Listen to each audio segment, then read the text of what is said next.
So, students, we will talk about community today, and mainly it is given in two parts.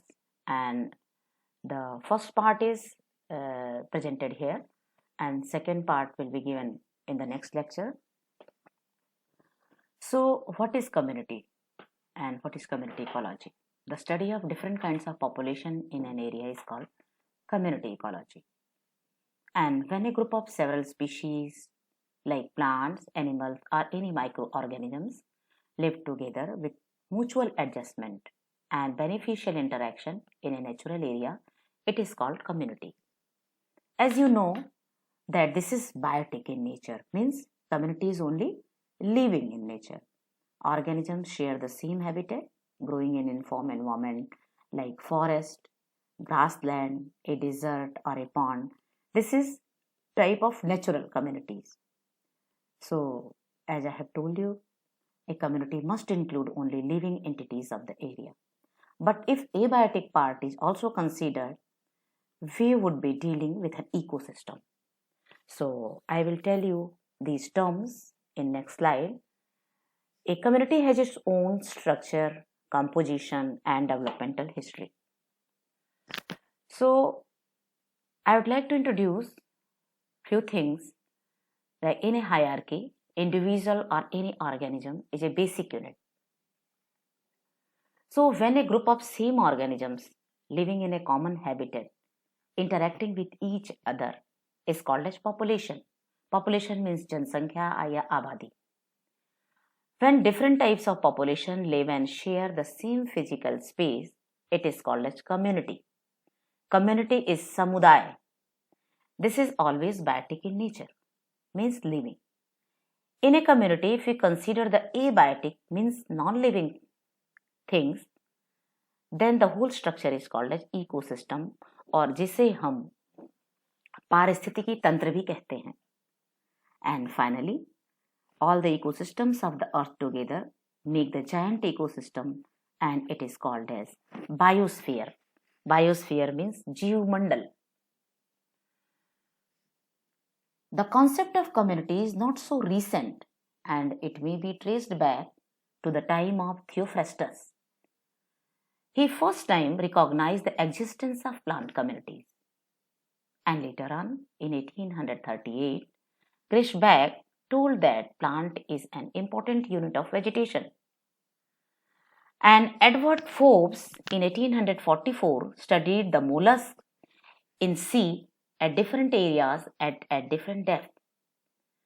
Then Carl Moebius in 1880 coined the term bicoinosis. And Schroeter and Krejci in 1902 introduced the term synecology, which is the study of population. So population study is synecology, and when we study about an individual, its life cycle and everything, then it is called as horticology. So the size of population is referred to as population growth, and it may be affected by birth, immigration, and other factors. And factors that limit the population growth are called as limiting factors. So what are the characteristics of a community? This is species diversity, growth forms, dominance, succession, and trophic studies, that is the energy. So each community has its own composition, structure, and developmental history. And in each community, there are different diverse groups. So in composition, we can see that communities vary in size. This may be large or small or very small size. So in large community, we may include forest, desert, extended over areas of several thousands of square. And in small communities, like meadows, river, ponds, rocky plates. And in very small size, that are called as microhabitat too. So microbes on a leaf or log or in litter soil is called as very small size communities. So what is the basic structure of community? So besides composition and dominance, community exhibit a structure of recognizable pattern, and this is arranged in a spatial manner, thus may be divided horizontally into sub-communities. So this is a unit of homogeneous life forms and ecological relation. And if we consider about the zonation, then the horizontal division constitute the zonation in the community, and this is the example of horizontal zonation. So you can see that at the feet of 13,000, the tundra biome is found, and below that, it is started from 2,000 feet. You can see the desert biome is here. So this is the long range, and this each community, the whole community, is divided into many horizontal zones. You can see the conifer zone, the coniferous pine zone, and the tundra zone. So if we see in a shallow ponds, zonation is very little, but in deep ponds जो बहुत गहरे होते हैं, lakes और जो तालाब होते हैं, उनमें जो horizontal plains होते हैं वो visible होते हैं, and the upper one is called as littoral zone, middle one is limnatic zone, and the lowermost is called as profundal zone. So this is the horizontal zone. But if we talk about the vertical zones, we can see in forest. So another aspect of structure is stratification, which involves the vertical rather than horizontal changes within community. Sometimes stratification is very complex, where a community possesses a number of vertical layers. So in grassland communities, subterranean floor and herbaceous stratum, only two zones are found. So in subterranean floor, basal portion of vegetation such as rhizomes of grass covered by litter and debris of animals and plants, it is found there. But in herbaceous stratum, in some herbs and grasses are found. And in a forest community, which is very large, the strata is complicated. And in general, 5 vertical subdivisions are there. So the lowermost is subterranean subdivision, and then forest floor, that is the earth surface, then herbaceous vegetation means herbs, grasses and everything, then shrubs means undershrubs, shrubs and large shrubs, and then trees. In trees, small trees and large trees, all are included here. So based upon the light and relative humidity, this may be 8 subdivisions, because if we consider about the underground part stratification, roots and rhizomes are also present. So third characteristics of community is the development, and this is called as ecological succession. And in this we will deal in the next lecture, that is ecological succession. And then you can study here some part, that process of seedling establishment and successful growth is called as excesses.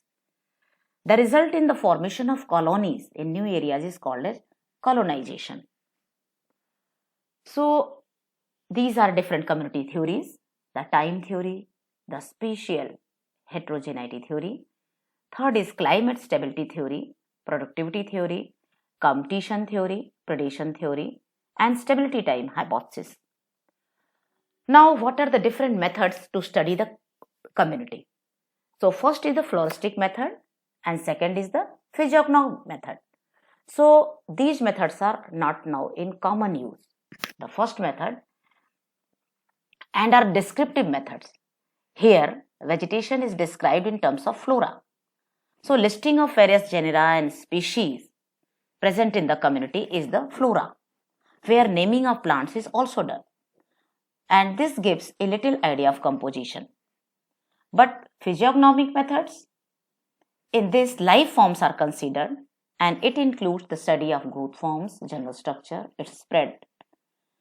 So the most studied this method is by Ronquiers, and Ronquiers studied in 1934, and his study concluded such descriptions that I will include in the later slides. What are the different characters used in the community? To study the detailed aspect of any community, like species diversity, growth forms, structure, dominance, and its successional trends, a number of characters are used. For example, if we see that this particular species is dominant, means that that particular species or plant exert a major influence on that community, which finally determine the nature of the community. कि उस community या उस समुदाय का क्या nature है, ये depend करता है कि वहां की डोमिनेंट स्पीशीज कौन सी है. So these various characters used for such purposes are broadly classified into two major categories. First is analytical character and second is synthetic characters. So analytical character is expressed in terms of 5-point scale, and these characters are frequency, density, abundance, cover, basal area. And physiognomy, phenology, stratification, abundance, sociability and vitality. So these are all included in analytical characters because it is divided into two, quantitative and qualitative characters. We will study later. And second is the synthetic character. Here three characters are used. First is presence and constance, second is fidelity, and third is dominance. So we will deal with analytical characters, and this is further classified into two categories. First is quantitative, which I told you. It is expressed in quantitative term, frequency, density, abundance, cover and basal area.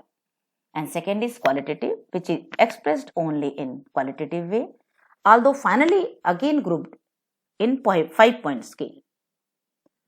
So, quantitative characters. The first one is frequency. Frequency is the number of sampling units in which a particular species occurs. So, different species of community are recorded by various phytosociological methods, and the frequency of each species is calculated by the following formula. So, percentage frequency is the number of sampling units in which species occurred upon total number of sampling units studied into 100. So, this is the frequency of each species we can calculate by this. And when Ronke studied, he concluded the 5 frequency classes. So, these are different frequency classes A, B, C, D, E.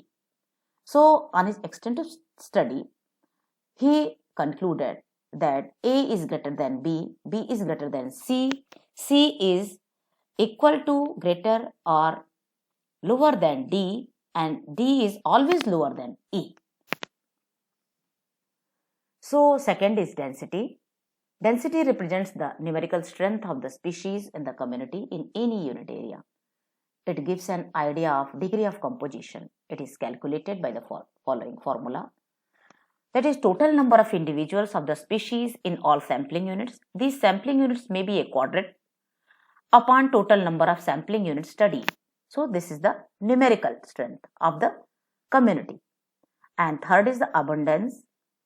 In abundance, the formula is by total number of individuals of the species in all the sampling units upon the number of sampling units in which the species occur. So, means it is density upon frequency. Values such as frequency, density and abundance do not provide the correct information on the distribution of a species in a particular area because various species differ in their growth forms.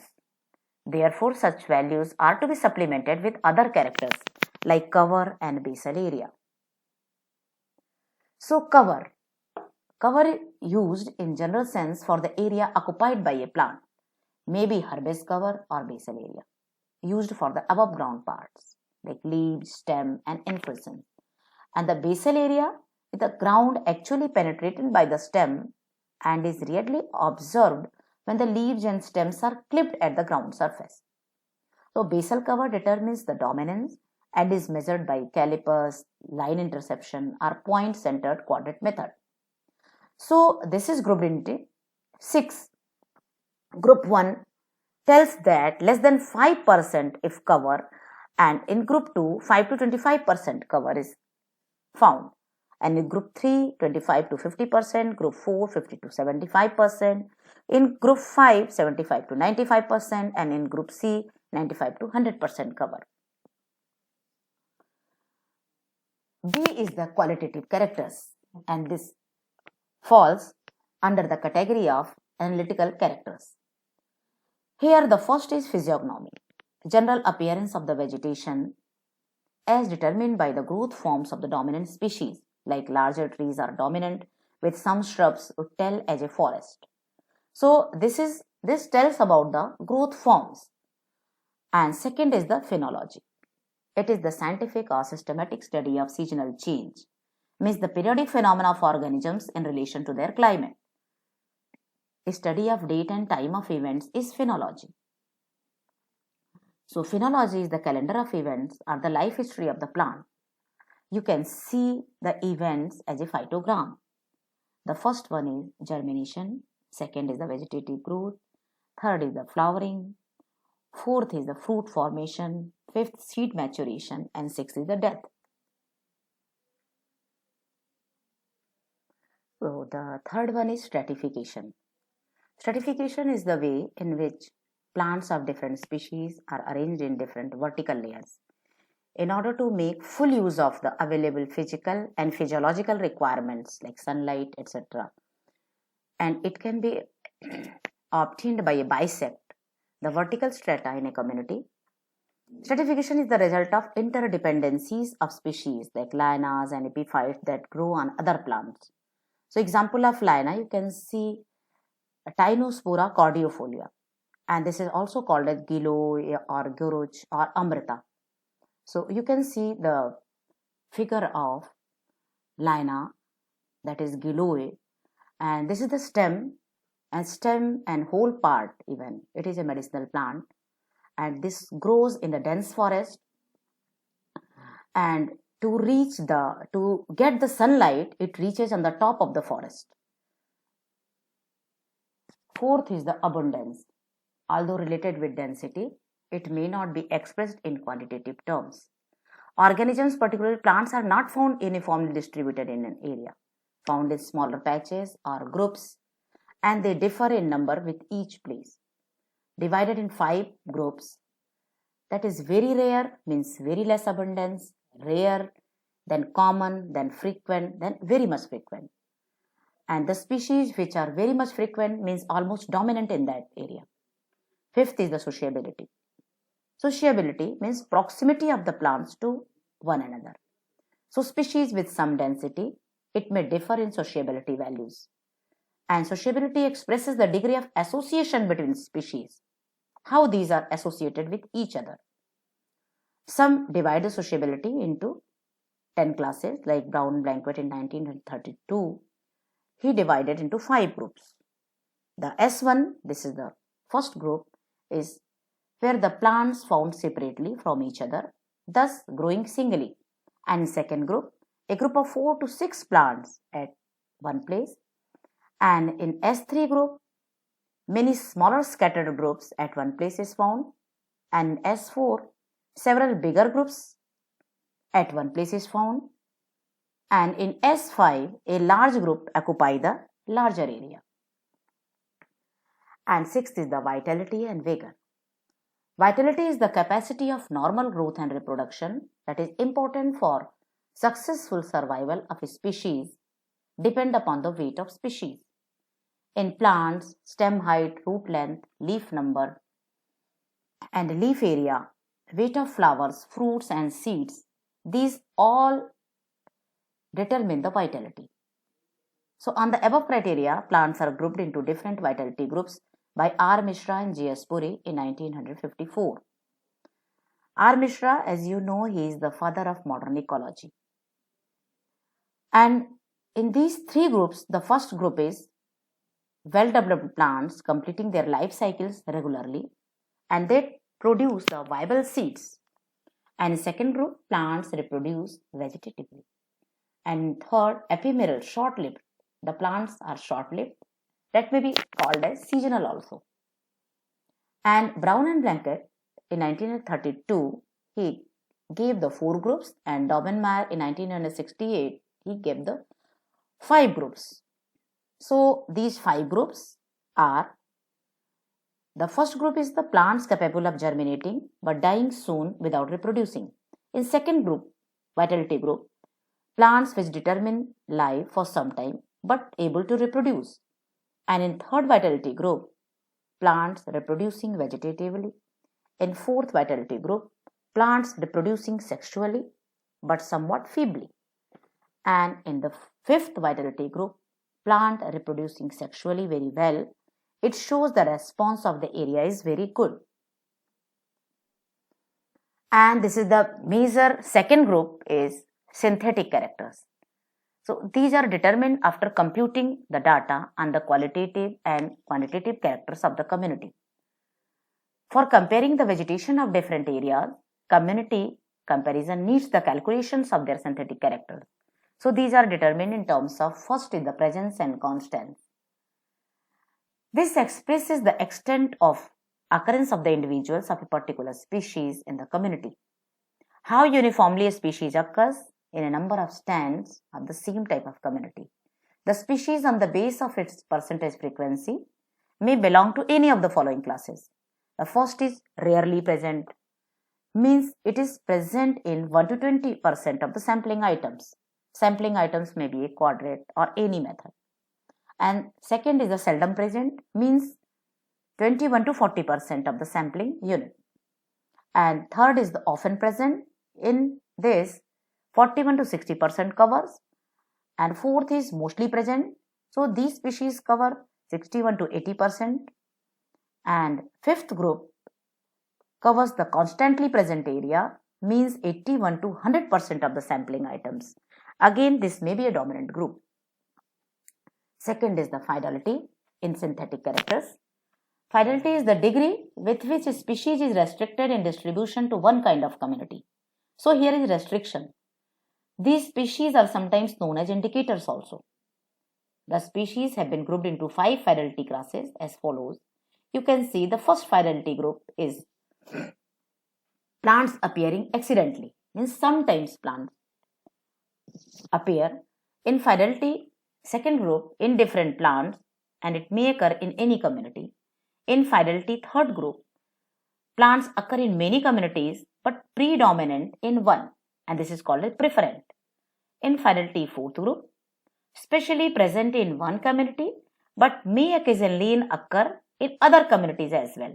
So these plants are called as selectives. And in fidelity 5 group, these occur in only one particular community and not in others, and these plants are called as exclusive. And third of the synthetic character is dominance. Dominance is described under quantitative characters. Here the dominance is expressed in synthetic form also. So on the basis of density, frequency and dominance, cover values, there has been proposed the idea of importance value index, IVI. It is also called as IVI. So IVI of a species in the community gives the idea of its relative importance.